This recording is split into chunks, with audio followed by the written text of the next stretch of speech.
Hello, and welcome back to another Out of Spec podcast. I am joined once again by our very own Max Patton, aka AirPods Max. How's it going, Max?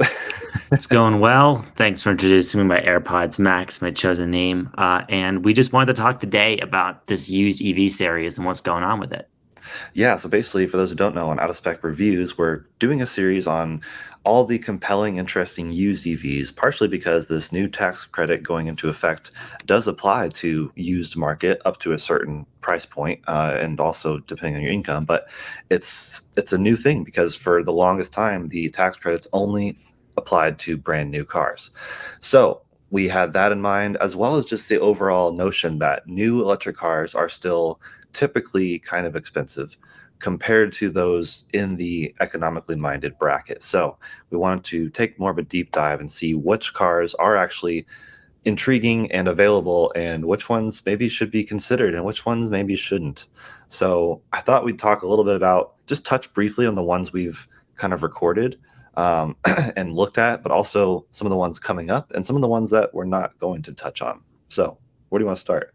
Sure. So we've looked at the Chevy Bolt, which is, I think, the most obvious pick by the numbers. Incredible range, liquid cooled battery pack. There's this whole huge battery recall program that basically means that everyone who buys one, new or used, is getting a new battery pack.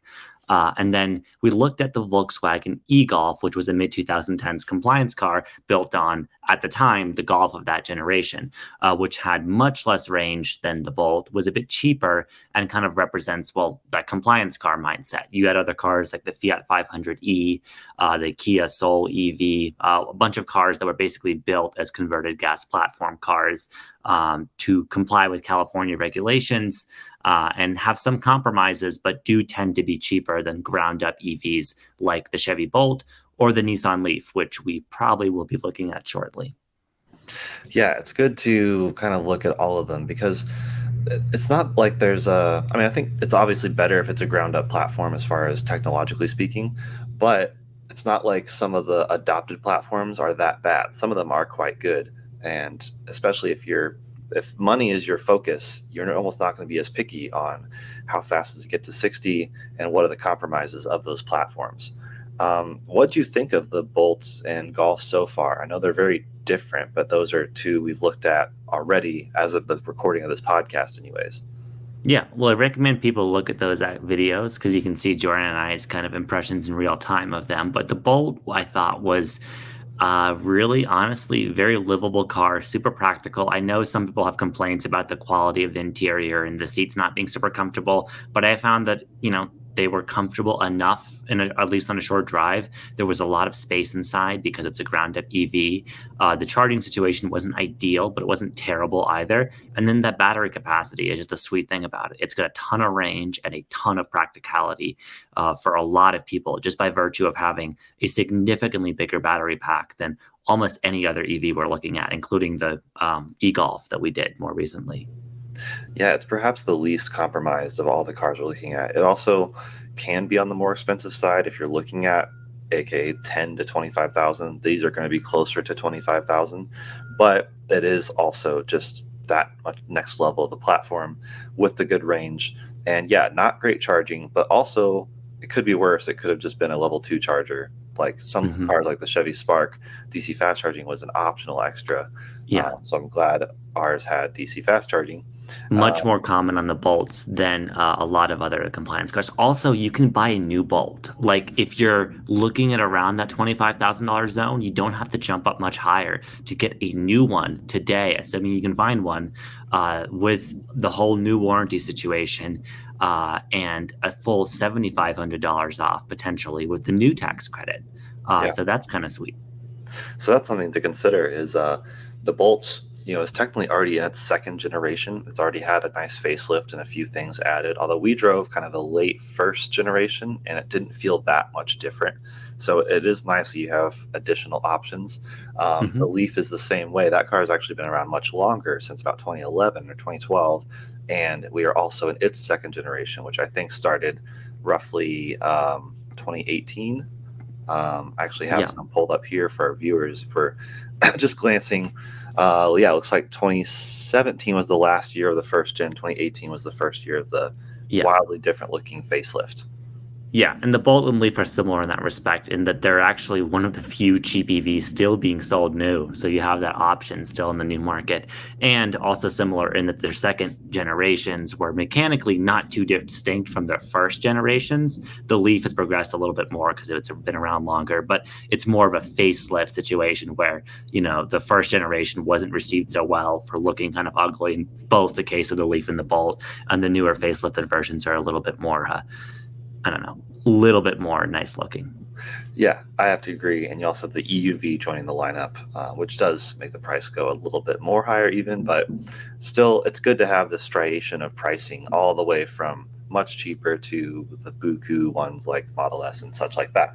But for the used affordable options, I guess I can play devil's advocate a little bit. I understand, we're not going to probably cover every single California compliance car. In fact, we won't cover most of them because there are just so few of them. But if you are in California or somewhere else in the nation and happen to find one, that's still an intriguing option. Don't rule it out only because we don't cover it. But what are some of those like fully electric cars that are used that we're just not covering? Like what about the iMeave? I love that thing. Yeah, so the Mitsubishi iMeave, a little bit more of an obscure choice, frankly. It's a little bit just too out there. They really made not that many of them. It's hard to find them in our area. If you love the kind of bubbly little minivan look of it, almost like a K car, classified car, out of Japan, you might like it, but just very hard to find, like Jordan, you were mentioning, because they just, not many people bought them. They didn't make that many of them. There are a few exceptions, like the e-Golf that we looked at. There were much more of those.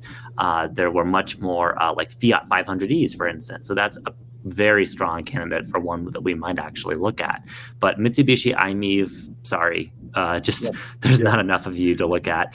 And then there's other ones like I just love looking at the pictures of the iMeave. It's so Can I iconic. can I point out? So for our Yeah. listeners on YouTube, I have the visuals pulled up officially from Mitsubishi. This was their historical kind of archive release. So this is all official from them, and they mentioned 16 kilowatt battery pack, which is kind of funny because that's not actually the Even right smaller than terminology. the e-Golf.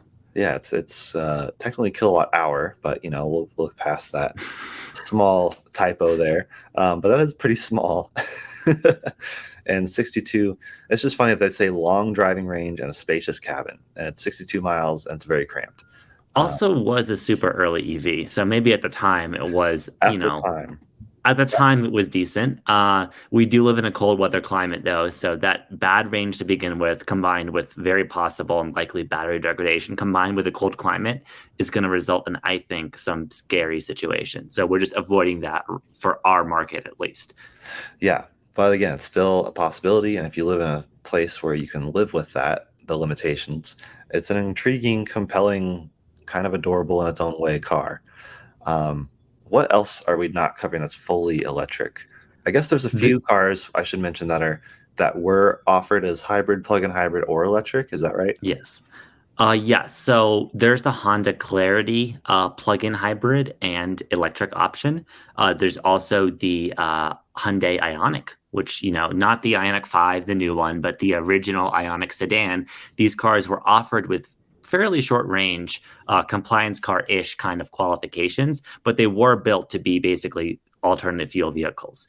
Both of those were made in three versions: hybrid, plug-in, and electrified, like fully battery EV. The problem with those is, frankly, they're actually a little bit too expensive for the tax credit, for at least the used tax credit, and none of those cars are really made new. They're not necessarily bad cars. Like, I personally love the Honda Clarity. You can kind of see pictures of it. It's basically an Accord, but with a very electrified powertrain. So nothing wrong with the car, even though the EV version has short range. It's frankly a little bit outside of a price range. That also would include some other picks that people might have mentioned, like the Kona Electric, from Hyundai as well, like as well as their Ioniq. These are great cars.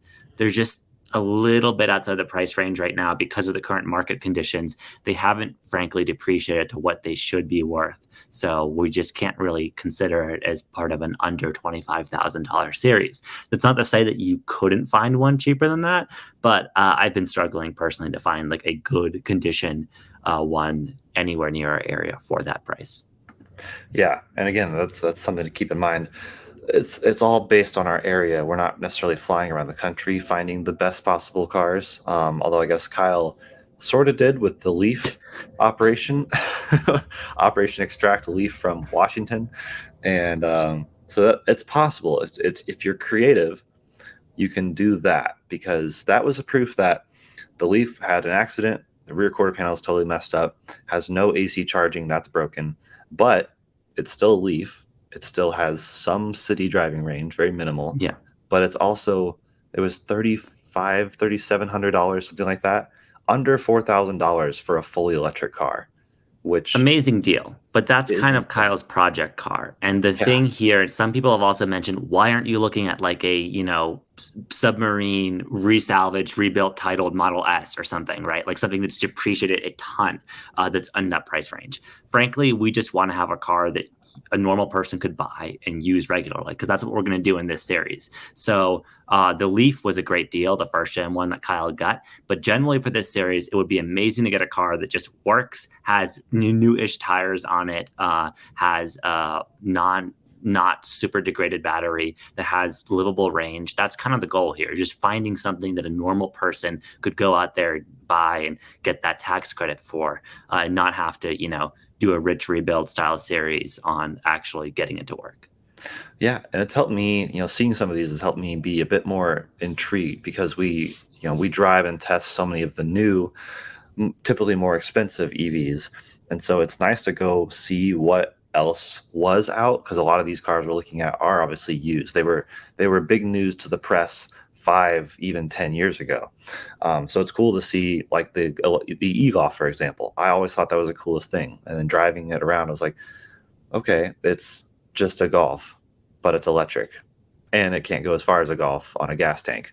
But that's part of that component. But it's cool to see that there are electric cars that are totally decent. Like it didn't feel like this Golf was just a piece of plastic held together with random stuff and how it has an electric drivetrain. It actually was a nice place to be. We thought it was very comfortable.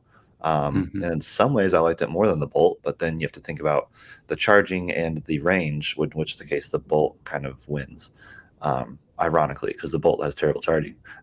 But it's still a great car. Now, I will say, if your goal is to do any sort of road tripping, that's where almost all of these are going to be a lot more challenging, and that's probably where you might look into a plug-in hybrid. There are a lot of good plug-in hybrids. We're just not necessarily covering them because it wasn't the point of the series. But don't don't take this series as a, oh, this is telling me what to do with my life in terms of buying an electric car if I can't afford a new one. Mm-hmm. Use it as a point of research and see what really the city minded cars are, and Yeah. then take that into account because there are so many interesting options for plug-in hybrids. And I know we've had podcasts before debating the existence of plug-in hybrids. Kyle and his dad recently did one on plug-in hybrid and range extender and what place those are in the market. And I think there are reasons for them to exist, but they are typically compromised kind of on both ends. And for some people, it's the right compromise.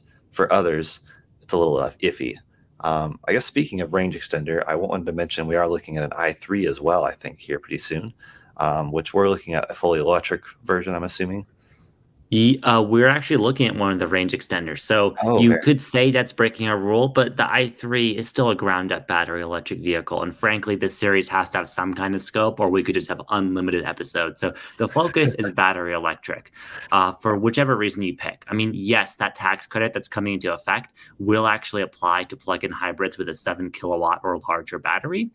But there's just so many of those. And like Jordan was mentioning, plugins have their own distinct advantages and disadvantages. Even with the range extender, I would consider the BMW i3 a fully electric car. It just happens to have a moped generator built into it. Yeah. Because if you want to get nerdy about it, the final drive ratio of that car is still electric. Yeah. And yes, I know that I think like I'm trying to think. I believe the Honda Clarity also does that, but I still consider that to be more of a hybrid ICE adjacent car than these fully, battery electric vehicles that are designed primarily to run off their batteries. Yeah. So I'm excited to see the i3. I feel like that's the one that intrigues me the most, just because it's so quirky and sure it has its own limitations. And then the Leaf, as much fun as people can make of it, is actually still a genuinely solid vehicle. It's just an electric Nissan. Honestly, my biggest gripe about Nissans for the past like decades has been their ICE powertrains, and so a Leaf in a lot of ways fixed that for me, which was funny because I went into the Leaf. I mean, we were testing the brand new one, 2022 or 2023, and I was like, "All right, I'm going to make fun of this thing to no end." And then I drove it around. I was like, "Oh, this is really good. Dang." Not amazing. It's still they're riding their own coattails with the Leaf. There's a lot of things that have not been improved since the very first one, which at the time, kind of like the iMev, was groundbreaking. But now they're in a market full of all sorts of EVs, and they're still trying to sell a brand new Leaf that's up into the $30,000 range for a new one, which I'll is be looking at the good. Leaf shortly, yeah, but right off the bat, compromises you're going to find in any Leaf ever made, used or new. It uses CHAdeMO for DC charging, which is just frankly being phased out. It's increasingly hard to find CHAdeMO. And let's say you're the second Leaf owner to pull up at an EA station, you're probably going to be out of luck because they only have most of them now only have one of those receptacles for the weird CHAdeMO connector. Everything Yeah, else uses CCS. And then also Nissan's decision to use an air-cooled battery, which at the time, put them in line with Soul EV from Kia and the e-Golf and several other cars. But now with a new car, just looking positively dated. And there's clear compromises to that, like the fact that you can't actually fast charge consecutively, like on a road trip at high rates for long, that your battery is going to degrade if you don't keep it in thermally ideal conditions. There's just a lot of issues with and compromises that they made for cost that were kind of excusable in the 2010s, but are becoming less and less, I think, relevant in today's market yeah, for new exactly. cars. Yeah, so it's an interesting series. I'm interested in it personally, but so are a lot of other people.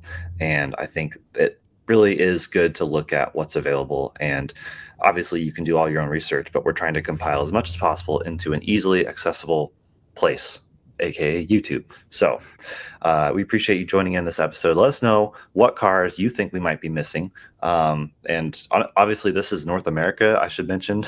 When we went to the Fiat 500e, I got kind of like hurt inside because the new Fiat 500e, which only is in Europe, is literally the car I would probably buy if it was in the States. Like, that Yeah. is my perfect electric car. Of course, everyone's different, but maybe we can do more of these series overseas. But for now, this is what we're looking at in the US, all the compliance cars, all the interesting, quirky used cars. So let us know what you think. What's your favorite? What would you like to see? And you'll see Max and sometimes myself on these videos presenting as much as we can. So thanks for joining in. Any final thoughts, Max? No, just kind of adding on to what you said. If someone finds a car in the Southwest area that qualifies in that it's primarily a battery EV under $25,000 that you find used that I've just missed, send me an Auto Trader, Auto Tempest, Craigslist, whatever. Send that link along, and we'll take a look at it because I'm always on the hunt for those rare gems, right? I think the key with used vehicles, particularly in this market, is finding what's not obvious. So as cool as the Bolt is, and as many of them as there are, everyone wants one because it's so great. But like the Fiat 500e, that last generation one we still have in the US, not as desirable. So the prices on those, for instance, look pretty good. So if you find some hidden gem like that, do send it along and we will give it its due in its own video. Yep.